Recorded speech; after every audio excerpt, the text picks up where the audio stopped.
Hi guys, thanks for tuning in. You are watching your April 27th video. We are still in Unit 4, so still working with radical functions. And we are in Section 2, so working on our transformations. We'll start looking at the graphs a little bit later this week. But for now, I'm just asking you to write out in words how your graph changes. So I'm going to show you 3 examples of this today. I would recommend that you watch at least the first example, but I'm going to show you some special cases that you might run into and just give you an idea of what this looks like all together.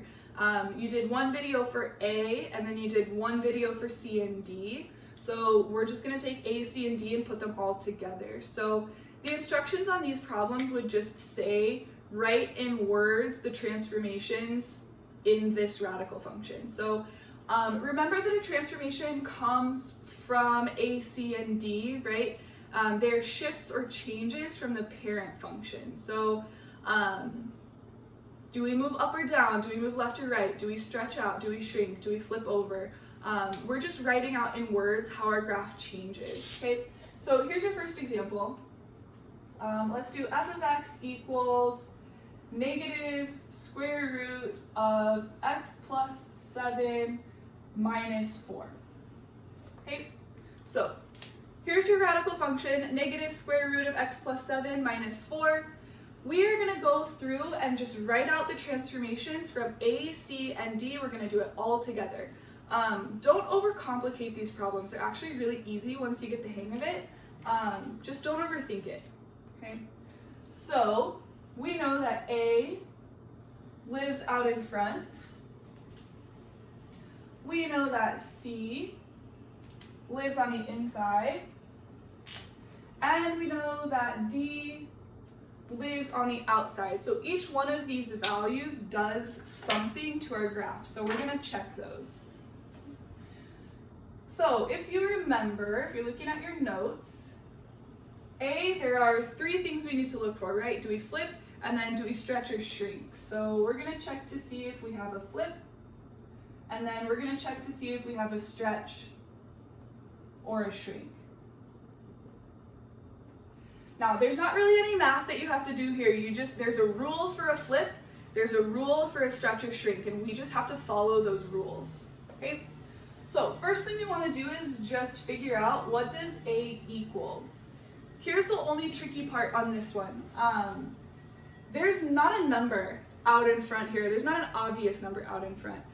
A lot of the times when people see this, sometimes people say, okay, well, A just equals negative. That's not a number. I get a lot of people that say A equals 0. That's not allowed. If this were a 0, right, this would be 0 times the square root of x plus 7, right? It would make it 0, and we'd have just a negative 4 left over, which is no longer a radical function. So in this class, it will never be 0. If there's not a number out in front here, it's an implied 1, and we talked about this the last couple of times, so go back to your notes, you should have written that down. If there's nothing out in front, A will be 1, so in this case, it's a negative 1. Okay. So this value is going to tell me, will we flip, will we stretch, will we shrink? Okay. We flip if A is negative. In this case, A is in fact negative, so yes, we will flip. So I'm going to write that out. Flip. That's it. Okay? If it's negative, it's going to flip. Done. Moving on. Stretch and shrink comes from the absolute value. So we're going to check the absolute value of this. Okay? The absolute value of negative 1 is just 1. Remember, this will never be negative. Even if the number inside here is negative, this is always going to be positive. They are using a leaf blower and a weed whacker outside, so I'm sorry if you can hear that. Anyway, absolute value of any number is just, right, how many spaces away from 0 is it? On a number line, you just count 1 space over to get to negative 1. Okay? This is always going to be a positive number here. Okay? The rule for stretch and shrink, right? We stretch if this absolute value is bigger than 1, and we shrink if it's smaller than 1. So I'm going to check to see, is this bigger than 1? Is this smaller than 1? Okay. The issue here, right, so loud, 1 is not bigger than 1, so we're not going to stretch.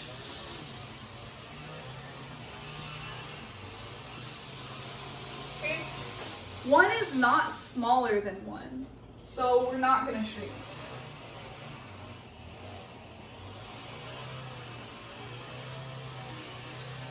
Okay, that's it. That's all there is for A. It's negative, so we flip. But our absolute value, it's not bigger than 1, so we don't stretch. And it's not smaller than 1, so we don't shrink. There's just no stretch or shrink from this. There's no change in that area. Totally fine. You're not going to have every single change, every single problem. So don't overcomplicate it. Is it negative? If it is, it's going to flip. Is its absolute value bigger than 1? If it is, it's going to stretch. Is the absolute value smaller than 1? If it is, it's going to shrink. So in this case, we're negative, so we flip. We're not bigger than 1, so we don't stretch, and we're not smaller than 1, so we don't shrink. Okay, that's all there is. So let's take a look at C. Our C value is the one that shifts our graph left or right. But remember, this one is opposite. So we have to be careful with this one. Okay. So our C value here is 7. So C equals 7. Normally, in every other instance that you have come across in math, right? When you go on a number line to find 7, or you go to graph 7, right? You always move to the right because it's positive. Opposite here, so positive is actually going to move to the left, and negative is actually going to move to the right on these. So counterintuitive, right? It's against what you would think. It's opposite. So in this case, a positive is actually going to move us to the left. So this one, we have a shift left 7 units. Okay, so just be careful on this one. Positive is going to go left, and negative is going to go right because it's opposite what you would think it would be. Typically, that's reversed. Normally, right, positive numbers go to the right, negative numbers go to the left. Flip that in your brain when you're working with C. Okay, so positive goes to the left. And then your D value, this one is super easy. D value is the one that shifts us up or down. Okay, and this one is very easy. It's exactly what you would expect it to be. Your keyword on this one is deductive, right? It's exactly what you would expect. Okay, our D value is a -4. Okay, exactly what you think. Okay, positive goes up, negative goes down. So we have a -4 here, meaning we are going to shift down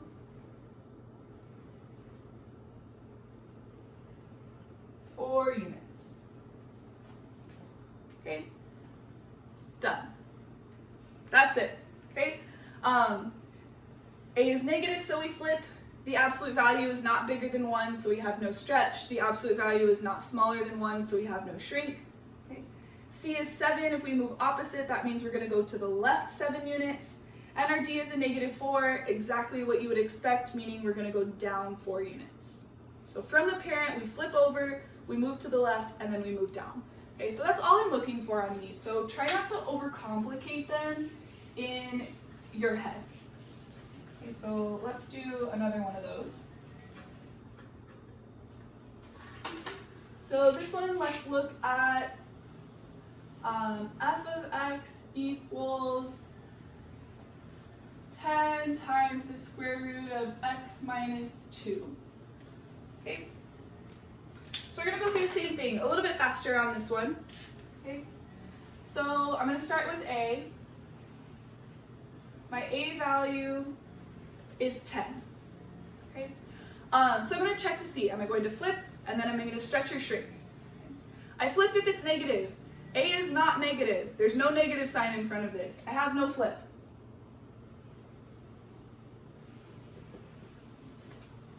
Move on.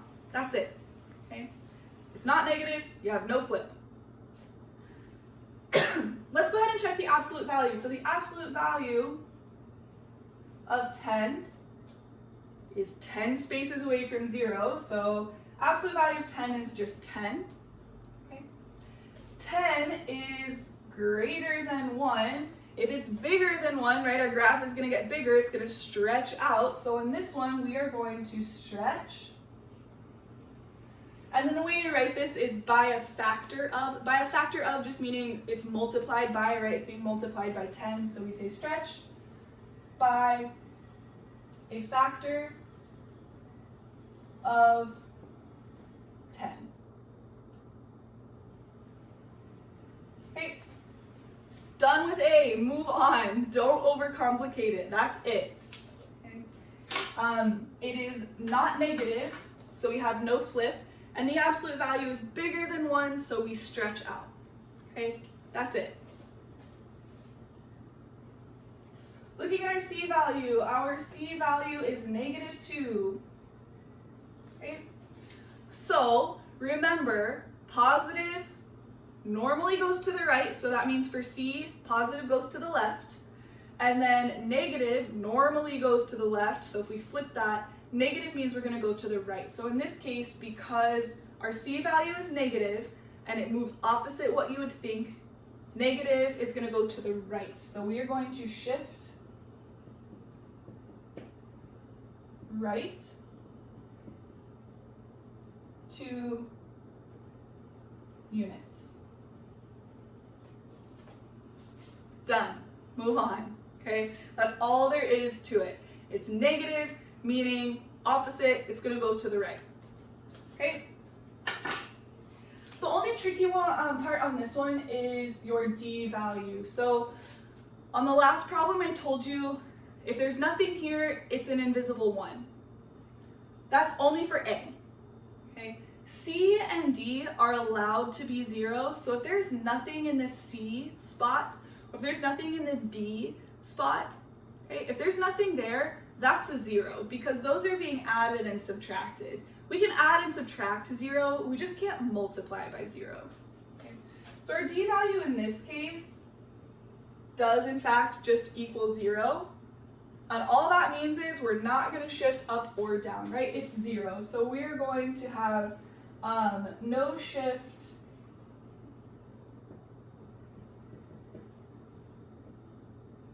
up or down. Okay, and that's it. We do not flip over, but we do stretch out by a factor of 10. We shift to the right 2 units, but we don't shift up or down at all. Done. Okay, easy, easy, easy. Don't make it harder.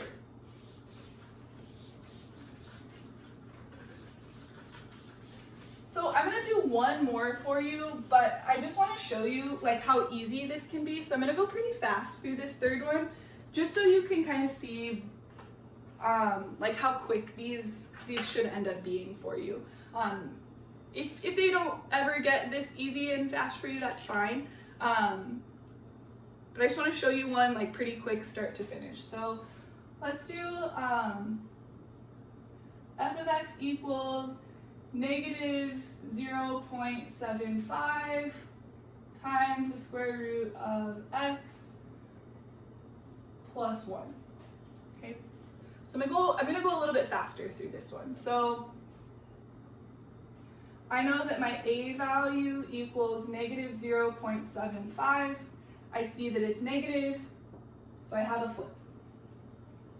Absolute value of negative 0.75 is 0.75, okay? So this one I'm going to shrink by a factor of 0.75. Okay, done with A. There's nothing out here being added or subtracted, so I know that my C value equals 0. Because it's 0, it just means I have no shift left or right.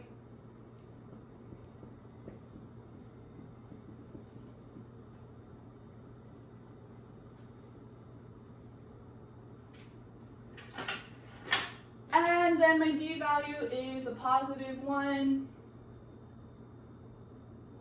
Okay. Moving up or down, positive 1, I know that's just going to go up, so I have a shift up 1 unit.